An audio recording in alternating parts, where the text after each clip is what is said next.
अस्सलामुअलैकुम दोस्तों, welcome back to our channel find Urdu. Lid lid का मतलब है ढक्कन या कवर। लिड का मतलब होता है किसी चीज़ को ढकने वाला ढक्कन या कवर। ये लफ्ज़ अक्सर कंटेनर्स, बॉक्सेस या जार्स के ढक्कन के लिए यूज़ होता है।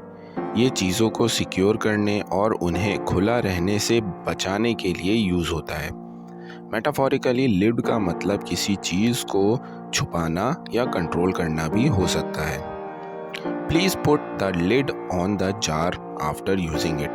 मेहरबानी करके जार का ढक्कन इस्तेमाल के बाद लगा दें। तो दोस्तों, लिड का मतलब है ढक्कन जो चीज़ों को सिक्योर करने का काम आता है। उम्मीद है अब आपको लिड का मतलब समझ में आ गया होगा। मिलते हैं नेक्स्ट वीडियो में। शुक्रिया।